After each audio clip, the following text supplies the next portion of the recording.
Okay, so this is a 4K LCD front and rear camera backup. I can't remember the name of it here. You see an unboxing here. It is the Vantop. It's pretty nice. So obviously, this is actually going to be used in a classic car. This will be painted and cleaned up. We'll see what happens with this. Obviously, it's going to be kind of hard to get a wire down here into that. That's not going to work. I'm trying to hide the wires. I don't think I really can so much because there is USBs and stuff on this thing. No. And this is what you get in the box. So you get a rear mounted camera with a fairly long wire. Goes through the car. It's got a disconnect, and it's got that connection, and then it's got this red wire here that I don't know what it goes to. Comes with some other stick-em glue-on connector. Do not know what that is. And it comes with a USB connector. Uses the USB, not Type-C though. It's mini or something. Pretty long corner mat. Now this, I will be hardwiring this into this car. If you look at this, actually look at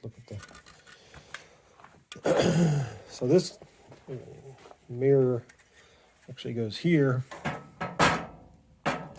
and part of the reason why I'm using this is because I have seats, custom seats, that you will not be able to really see using this mirror out the back. So, and I have this already painted, the body color, and I'll probably end up painting. I'm getting rid of that. I'm getting rid of the green on the interior. I don't like mixing colors like that. So I will have to repaint this turquoise. This is the original interior color of the car, though. So it'll go on this. So let me look inside here. And the actual model number, though, is the H612T, the Vantop. So, like I said, I'll be hardwiring. I won't be running in. I won't be hardwiring. I won't be running off of a. I won't be running it off of. I'll be hardwiring this guy into the car. I'm gonna double check to make sure this isn't. This may be converting, so I may not be doing that.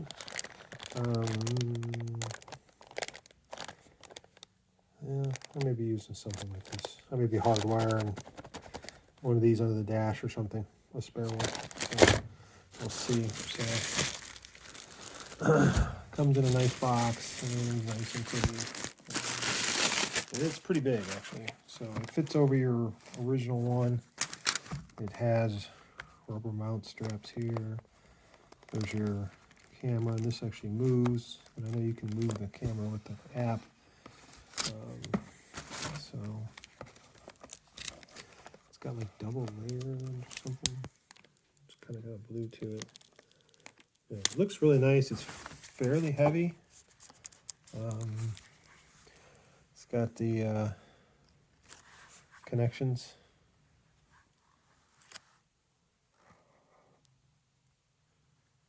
And so it's a pretty nice piece. So there's the on and off button. Looks like maybe a speaker. Anyways, that's all that's in the box. So I'll see how this fits here. So typically you do something like this on a factory install. And this would be up top above your window, so you really wouldn't see this stuff, but you're going to see this stuff on this car. So I'm going to do something a little different on this. Since I don't want to have this installed looking like this, I may make some form of a plastic housing for the back of this to cover this whole kind of thing to give it more of a factory look. I don't even know what I'll be doing about this. So we'll see about that. This actually tightens and locks up this piece, but I'm adding more weight to this, which might be a problem because this was never meant to hold this kind of weight. So I may be like welding this in or something. Now this is pot metal, or gluing it in of some sort. because this thing can actually adjust, right? These actually adjust. So this one adjusts, and obviously you can take this rear view mirror and it'll be mounted at the back window here underneath inside the car. And this obviously rotates. So, and then I know you can adjust the camera angle up and down inside with the touchscreen. So you can actually like move up and down and it'll change the angle a little bit. So we'll see what happens. I want to know what these other connectors are. So there's a trigger wire for reverse light. Reverse red light. So the red wire is a reverse trigger. Power button. It's got a microphone on it. Rear camera. AV out. That's the audio video out, obviously, that plugs into the camera. And then you got, obviously, the power. Rear camera kit AV. Yes. Now, the other one is a GPS antenna. So it does GPS too, so that's kind of nice. But it'll do like mirror and mirror, like GPS on the mirror. 3M adhesive pad, cleaning cloth, 2 screws, easy pry tool, GPS antenna. So, but basically I got to get the GPS antenna, this AV connected, and the power connected. And I got to try to hide that and make that look. It's not going to be too easy. Especially while it's up here on the dash in the middle of the window. That might not be.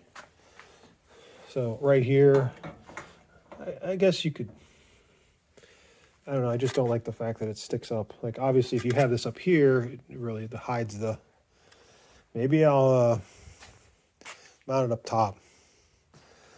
It would definitely hide a lot more. It's kind of nice, it's kind of cool to have it on the dash, but I don't think that's going to work.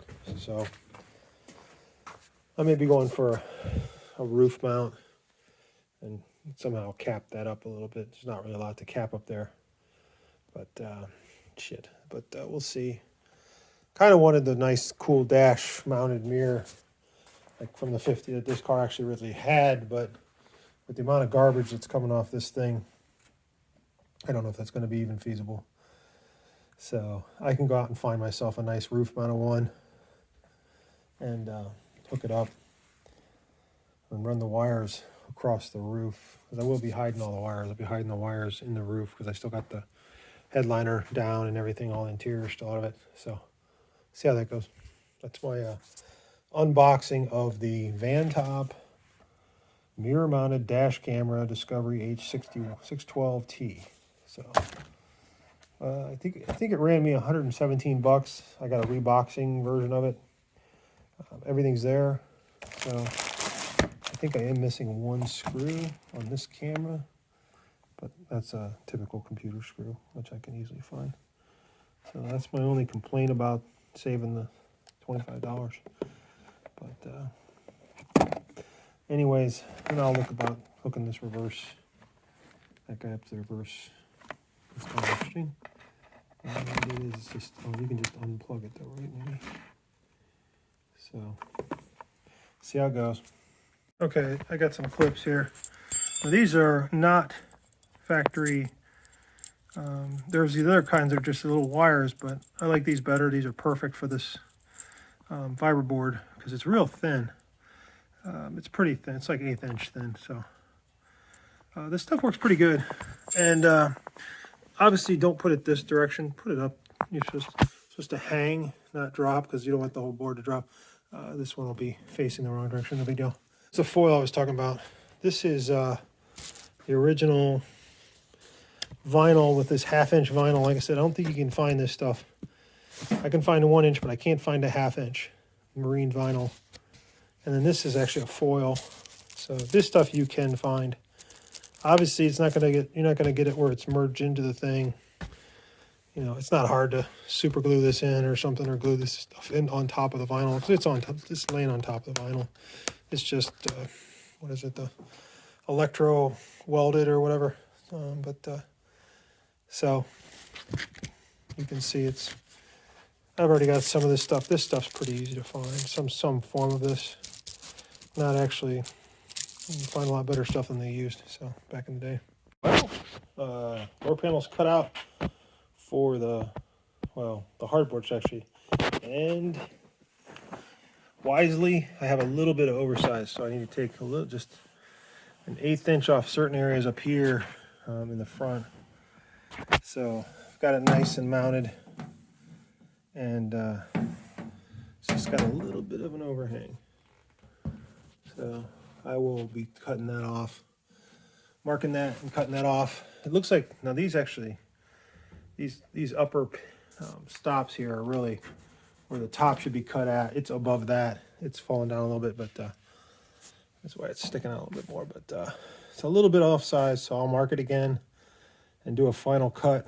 And I would rather go through this cut again, this little bit of a cut again, versus having to cut a whole new piece. So that worked out well. I used a jigsaw, cut this out. I need to smooth this out a little bit, but this will come off. Actually, a little bit of this will come off.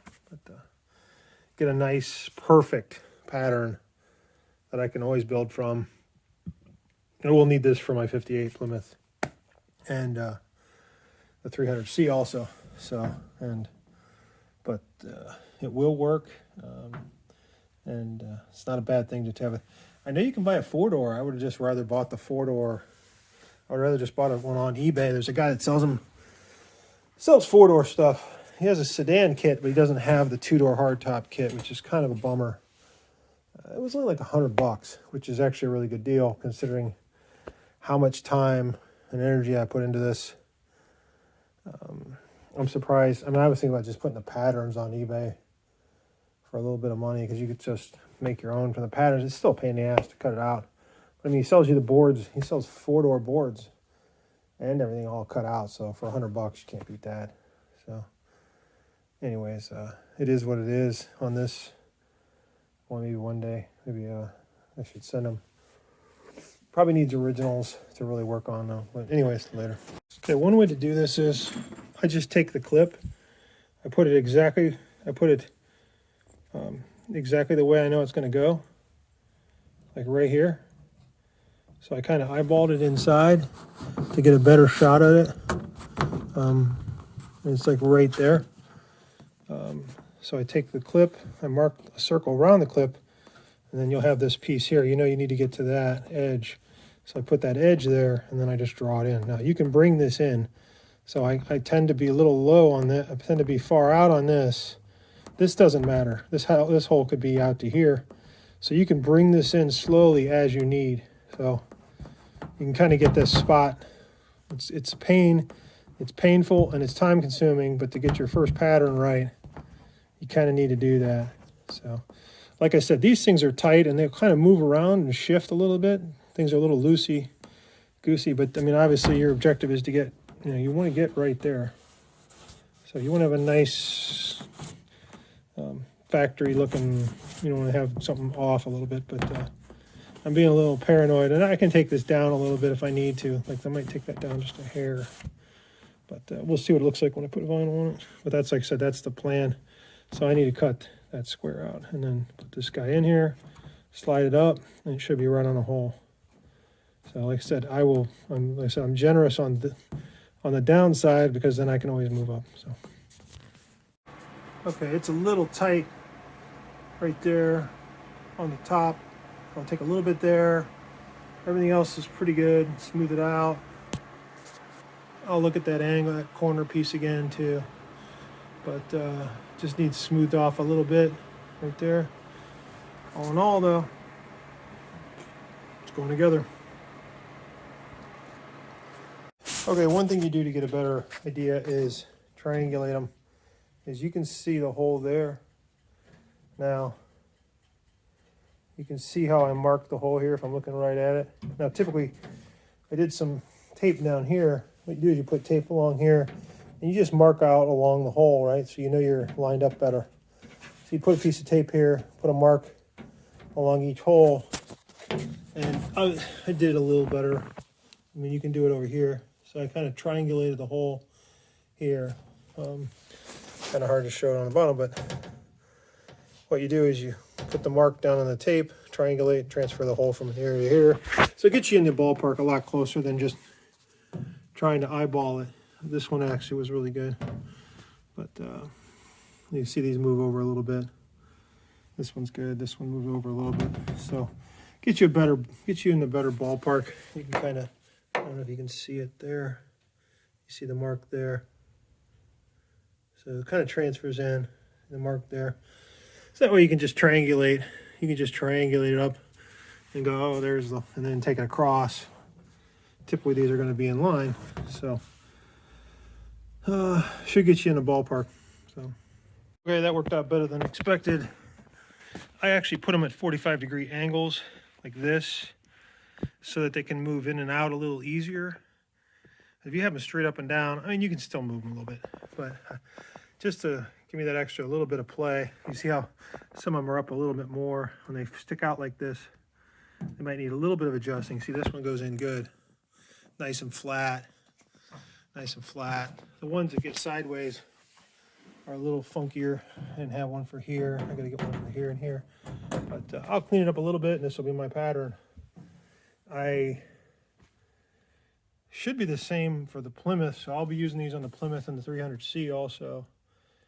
I got to see about, I don't know, I would assume that, I think the armrests are the same place too because the doors are the same shells. But there's a little cleanup I'll do here. This is a little high here. This is actually sticking out a little bit. It's pretty good. It's good through the bottom. Bottom's all good. It gets a little bit high. I have to shave a little bit off of here and shave a little bit off of here. So this needs to be shaved off too. It's perfect right through here. Right through here, it's got just a little bit of an overhang. So this will have to be shaved down. You can actually see it because I was seeing the come up here versus this is shorter than this. So that distance will have to come off the bottom here. I'll take a little bit off of here. So it's nice and easy now. I'll use some kind of marker to mark the edge to take it and just put it along the side and it'll mark it perfectly. So I'll come up with something to, like a spacer off of a pen or something, and then just do that with it, and that'll give me a perfect line to cut. This isn't too bad. But same thing with over here, so that way I have a uniform cut all along the edge. And this stuff I'll eyeball. And I'll have a good pattern